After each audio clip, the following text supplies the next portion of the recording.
नमस्कार, बहुत स्वागत है आप सभी का सीबी खबर पर। काशी धार्मिक नगरी है, आध्यात्मिक नगरी है। यहाँ पर देश विदेश से लोग धार्मिक उत्थान के लिए, आध्यात्मिक उत्थान के लिए आते हैं। बनारस को मंदिरों का शहर भी कहा जाता है क्योंकि यहाँ पर कदम कदम पे आपको मंदिर मिलेंगे और अधिकतर मंदिरों को आप देखेंगे तो पाएंगे कि हर एक मंदिर के साथ कोई ना कोई कुंड या कोई ना कोई जलाशय जो है उससे जुड़ा हुआ है। जिस प्रकार से आप देखिए पिशाच मोचन कुंड है तो उसके साथ एक मंदिर है, कपाल भैरव का मंदिर है, कर्दमेश्वर महादेव का मंदिर है तो उसके साथ भी एक कुंड जुड़ा हुआ है, दुर्गा कुंड है, दुर्गा जी का मंदिर है, वहाँ पर भी कुंड है। और जिन मंदिरों के साथ कुंड जुड़ा नहीं हुआ है वो सीधा गंगा जी से जुड़ा हुआ है। जैसे कि काशी विश्वनाथ मंदिर है, सीधा गंगा जी के किनारे पे है। शूलटंकेश्वर मंदिर है, वो भी गंगा जी के किनारे पे है। तो इस तरह से आप कह सकते हैं कि जितने भी मंदिर बनारस में हैं, जितने भी प्रमुख धार्मिक चीज़ें हैं, कुंड उनके साथ एसोसिएटेड है। वैसे ही आज एक कुंड में हम आपको लेके आए हैं जिसका नाम है सूरज कुंड। नई सड़क के पास में पड़ता है और ये बहुत ही महत्वपूर्ण कुंड है।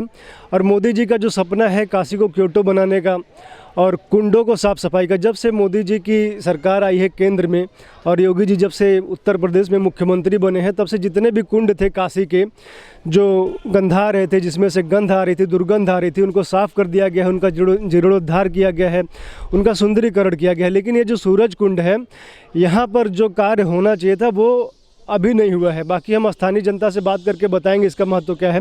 आप देखिए जो सूरज कुंड है, यहाँ पे अभी भी गंदगी का अंबार लगा हुआ है, लोगों ने यहाँ गंदगी करके रखी है। उसके बाद से पूरे कुंड में, पूरे तालाब में जो है गंदगी है, मतलब एक तरह से दुर्गंध यहाँ पर आ रही है। जितने भी बनारस में कुंड है सबका लगभग सुंदरीकरण हो चुका है, सबका जीर्णोद्धार हो चुका है। लेकिन ये जो सूरज कुंड है इसका अभी तक सुंदरीकरण नहीं किया गया है। यहाँ पे जो गंदगी है उसी प्रकार से बनी हुई है। और सूरज कुंड जैसा कि नाम से ही पता चल रहा है कि सूर्य भगवान से ये कहीं ना कहीं संबंधित है। बाकी जो यहाँ पर जनता है, जो यहाँ की स्थानीय जनता है, हम उनसे ही जानेंगे कि क्या महत्व है इसका सूरज कुंड का। सर, बहुत स्वागत है आप सभी का। आप लोग यहीं के स्थानीय निवासी हैं? अच्छा, जो सूरज कुंड है क्या महत्व है इसका, क्या है इसका? सर ऐसा है कि पहली बात तो ये कि इसका काशी खंड में जिक्र है जी। और ये कृष्ण भगवान के पौत्र को सफ़ेद दाग हो गया था, तो किसी ऋषि मुनि ने कहा कि आप फड़ा कुंड में जाएंगे, आप नहाएंगे सही हो जाएंगे आप। कुंड बनवा तो कुंड में नहाया उन्होंने, ठीक हो गए। उन्हीं लोग के कृष्ण भगवान के काल से ही सूर्य भगवान की मंदिर है। ये मतलब बहुत ही पुराना कुंड है और बनारस में 3 ही कुंड है। प्रथम कुंड ये आपका त्रिकुंड है भैरवनी पर, जो सूर्य उदय होता है, पहला किरण उस पर पड़ता है। मध्य में जब मध्य में सूर्य भगवान आते हैं तो ये सूरज कुंड है। और आखिरी में बकरिया कुंड है जैतपुरा में, जो उसका इस वक्त लुप्त हो चुका है।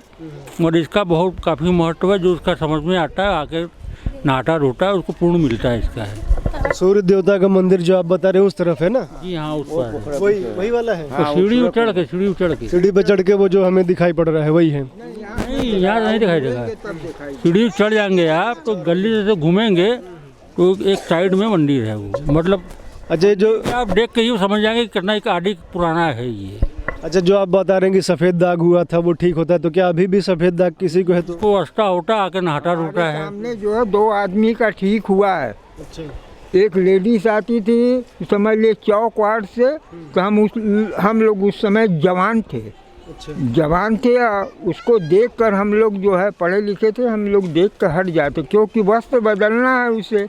तो वो बेचारी स्नान करती थी और करने के बाद जो है बाबा का जल लेकर जो है कुंड का सूर्य नारायण को अर्पण करती थी, जिससे उसका ठीक हो गया। कितनी उसके शरीर में। और एक मोहल्ले के आदमी थे, उनको ओठ में हुआ था, वो इसी में आकर लौटते थे और उनका भी सही हो गया। हमारे ज़िंदगी में 2 आदमी को मैंने देखा है ठीक होते। हमारे साथ लालजी गुप्ता भी हैं, जो कि ये कुंड मतलब अपने खराब अवस्था में चला गया था, कब्जा करने का लोग प्रयास कर रहे थे, तो इसको जीर्णोद्धार कराने का जो आपने प्रयास किया, क्या सर क्या था यहाँ पे?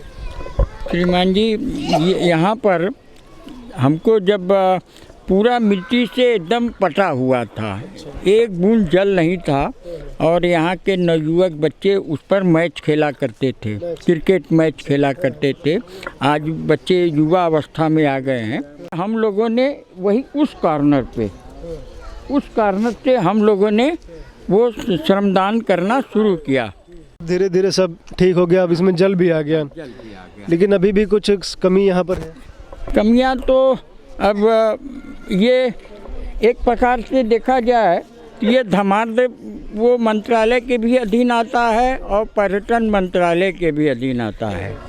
अगर वो सरकार का ध्यान अगर इस पर जाए, कुछ लाख रुपया इसमें स्वीकृत करके पहले तो यहाँ पर 5 लोग 7 लोगों की एक कमेटी बने, अच्छी कमेटी बने, जैसे कि यहाँ पर जो देखभाल करते हैं 5 लोगों का 7 लोगों का एक कमेटी बने, वो लोग उनके कार्यों की बाकायदे निगरानी करें और एक व्यवस्थित तरीके से वो सब अच्छा तरीके से हो जाए।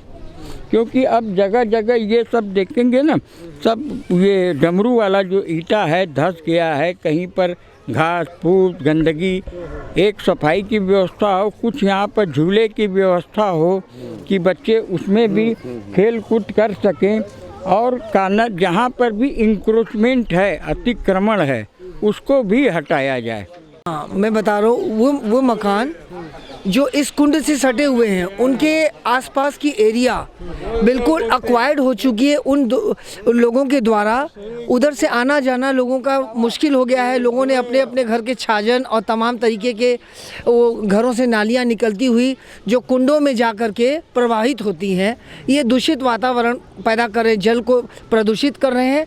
ये नहीं होना चाहिए। और दूसरा चीज़, ये जब फुटपाथ एरिया बनी हुई है लाइकवाइज जो जैसा हमारे लालजी भाई ने कहा, और लालजी भाई और हम आपको एकदम पूरी तरह से बता दें, हम लोग भारतीय जनता पार्टी से बिल्कुल ज़मीन से जुड़े हुए थे उस समय से, जिस समय भारतीय जनता पार्टी मात्र नगण्य सीट पर थी पूरे बनारस में। आज तो पूरा फैल गया है। उस समय कुछ सीटें ही थी और हम लोगों ने रोजी रोटी राम चाहिए कमल का निशान चाहिए वाली पद्धति को अपना करके और एक छत के नीचे बैठ करके, पार्टी का नहीं इसका बता। हाँ okay, I am not talking about the party, अभी मैं ज़मीन की बात कर रहा हूँ। ये जो कुंड सरोवर से संबंधित लालजी भाई ने बात कही वो बिल्कुल सत्य है, और उसमें वाकई में श्रमदान के रूप में सिर्फ श्रमदान नहीं हुआ, जैसे आपने अभी कहा मुझे कि इसमें जल कैसे आया। जी, तो ये अतिक्रमण की जो बात कर रहे हैं लोग यहाँ पर बता रहे हैं कि ये जो घर हैं, घरों पे जिसके घर भी हैं जिसके भी हैं, तो ये गाय भैंस लोग बांधते थे पहले, लेकिन अब उनको हटा लिया गया है। लेकिन फिर भी लोग बता रहे हैं कि चबूतरे को आप देख पा रहे होंगे कैमरे को कि चबूतरे को थोड़ा ऊंचा कर दिया गया है, तो बाद में लोग क्लेम कर सकते हैं कि चबूतरा हमारा है गाय भैंस बांधने का। दूसरा, यहाँ पीपल का वृक्ष आप देख रहे होंगे, तो वहाँ पे भी देखिए जो नए नए घर बन गए हैं, बाथरूम बताया जा रहे हैं कि बाथरूम है, तो धीरे धीरे बढ़ते ही जा रहे हैं। वो मतलब एक सेटल होना चाहिए कि इसके आगे नहीं बढ़ेंगे। जैसे कई जगह पे आपको अतिक्रमण देखने को मिल जाएगा, जैसे इधर पे ही देख लीजिए, ये रोड जो थी वो पूरा जो ये जाने का है परिक्रमा करने का, तो वहाँ घर बन चुके हैं। तो अतिक्रमण अभी भी कुछ है बाकी। जी, बाकी हम स्थानीय जनता से जानते हैं क्या कहेंगे वो। हाँ बताइए सर, बताइए, गंदगी आप ही लोग कर दे रहे हैं? अरे नहीं, ऐसा है ना, अभी जो एक ठो आया था पागल, अब इसके बारे में मैं आपको बता दूं। पहली बात, ये प्रॉपर्टी किसकी है? ये कोटा बूंदी स्टेट की है। ये कोटा बूंदी स्टेट राजस्थान, उन्होंने ही कुंड को खुदवाया है। जो कर रहा थी अवैध ढंग से मछली मार रहा है ये, तो इसका ये चौथा पीढ़ी चल रहा है ये। तो राजा साहब ने इसको एक एग्रीमेंट कर दिया है कि आप मत्स्य पालन कर सकते हैं, उससे जीविकोपार्जन कर सकते हैं आप, मगर ये प्रॉपर्टी आप बेच नहीं सकते। तो वही पीढ़ी जनरेशन चला आ रहा है ये। वो जो है जो कर रहा था, हमको लाठी से मार कर तोड़ दिए, तो उसके लड़के को इतना भयंकर मार दिया था इसके लड़के की, ये खड़ा है ये। तो ये जो है कोई अवैध कब्जा, कोई अवैध ढंग से मछली नहीं मार रहा है ये। इसका ये कोर्ट से भी आदेश हुआ कि आप मत्स्य पालन करके अपना जीविकोपार्जन कर सकते हैं आप। भोला छेदी इनके तीसरी ये चौथा पीढ़ी चल रहा है ये। अच्छा, जो त्वचा रोग के लिए बता रहे थे, तो त्वचा रोग इसमें ठीक हो जाएगा? 100% अगर आपको सर्दा है, देखिए कोई चीज़ भी होता है, सर्दा होता है। घर की मुर्गी साग बराबर। तो कश्मीर से एक DSP साहब आए थे, जब कुंड बन रहा था ये, तो उनके पत्नी को हो गया था। तो हम लोग कहे भैया इसमें आप कहाँ नहवाएंगे, एकदम काई भाई जमा गए। नहीं यार, हमको मालूम हुआ है, हम नहवाएंगे इसमें। आए बेचारे कश्मीर से आए थे, DSP थे पुलिस विभाग में, वो आए तो फिर बार में मिले कि भैया हम 2-3 बार नहवाए, हमारी बीवी ठीक हो गई श्रद्धा। अच्छा, ये जो बता रही हैं ये अतिक्रमण नहीं है, वो जो है पीपल के पेड़ के नीचे वो? ये कि उनका कहना है कि ये हमारी ज़मीन है। हाँ, ये हाँ विचाराधीन है। और जैसे ये जो एक बार जब बन रहा था कुंड ये, तो इसका वाल खड़ा होना था इस एंड से लेकर वो आखिरी जो देख रहे कमरा वो कॉर्नर में दिखाई दे रहा है नीचे, वहाँ तक 8 फुट की वाल खड़ा होना था पैक करने के लिए, कि मतलब उधर के मकान से कोई मतलब न रहे। मगर अब उसमें अब क्या हुआ हम लोग खोल क्या बतावें, वो वाल खड़ा नहीं हो पाया। वाल खड़ा हो जाता तो भविष्य में कोई विवाद नहीं होता। हाँ ये जो उधर आना जाना गैया भैंस ये सब है, ये सब का नहीं होता। ये सब विवाद का जो है वो भी बचा हुआ है। बाकी एक बोर्ड आप देखिए, बोर्ड आपको दिखाते हैं। मोदी जी के प्रधानमंत्री योगी आदित्यनाथ मुख्यमंत्री उस समय बन गए थे 2021 7 दिसंबर 2021 का है कि यहाँ पर एक मिनी नलकूप मतलब एक जो ट्यूबवेल गड़ा है, तो ट्यूबवेल का लोगों से पूछेंगे कि कितना पानी मिलता है, उसकी भी शिकायतें आ रही हैं। ट्यूबवेल की क्या स्थिति है? ट्यूबवेल की भैया ऐसा है कि पहली बात तो मैं टेक्निकल आदमी हूँ, जल से संबंधित हूँ। ट्यूबवेल हम लोग बोरिंग में हम लोग करवाते हैं तो 1 महीना में सफैया हो जाता है। ये गर्मी के बोरिंग ट्यूबवेल मिनी ट्यूबवेल गड़ा हुआ है। आज तक उसमें जो है बालू आता है, कितने लोग को टुल्लू पंप घर का डोमेस्टिक टुल्लू बालू जब आवेगा ऑटोमेटिक चलेगा। आज तक वो टुल्लू सफा नहीं, ये ट्यूबवेल सफा नहीं हुआ है। और न कोई इसको देखता है ना सुनता है, कहने पर खाली है।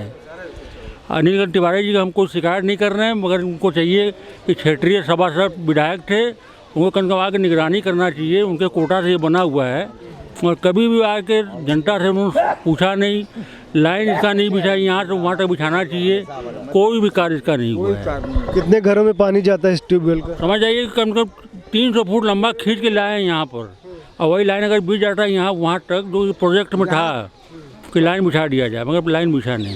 कितने घरों में पानी जाता है इसका? कितने इसका समझ लीजिए 5-7 घरों में जाता, फालतू ज्वाइन कर दिए सड़क पर निकल जाता, कोई टेक्निकल भी है। तो जो बालू आ रहा है उसकी क्या मतलब समाधान क्या है? समाधान यही है कि कायदे से बोरिंग उसका नहीं हुआ है, बोरिंग नहीं उसका कायदे से हुआ है, उसी में जाके बोरिंग पर खड़ा कर दिया बालू पर, दोबारा बोरिंग करना पड़ेगा। रीबोर फिर होगा उसका। हाँ, उसका वही एक ऑप्शन है रीबोर। इनको जानकारी है। तो आइए आपको हम ट्यूबवेल दिखा देते हैं। जो लोग बता रहे हैं कि उसका उतना उपयोग नहीं हो रहा है। लगभग 30 लाख रुपया आपने देखा होगा बोर्ड में कि लगभग 30 लाख रुपये से वो ट्यूबवेल पूरा बना हुआ है। लेकिन लोग यहाँ पर बताते हैं कि 5 से 6 घरों में ही पानी जाता है। काम तो कर रहा है लेकिन जो पानी की गुणवत्ता है, जो शुद्धता है वो नहीं है। बालू निकल रहा है, फिर बालू निकलने से क्या होता है, जो टुल्लू पंप लोग पानी खींचने के लिए निकालते हैं तो उनके टुल्लू पंप में वो जल जाता है, उससे टुल्लू पंप खराब हो जाता है। तो ये स्थिति है। और ये आप देख ही रहे हैं कि सूरज कुंड, इसका क्या महत्व है। लोग बता रहे हैं कि त्वचा रोगों में बड़ा लाभदायक है। किसी को त्वचा रोग है, किसी को सफ़ेद दाग है, उसमें बड़ा लाभदायक है। उसके बाद सूर्य भगवान का मंदिर भी है, वो उस पार है। हम इधर कैमरे में आपको नहीं दिखेगा, वो काफ़ी दूर है, हम आपको बाद में चल के दिखाएंगे। तो आप लोग जुड़े रहिए, देखते रहिए सीबी खबर। धन्यवाद।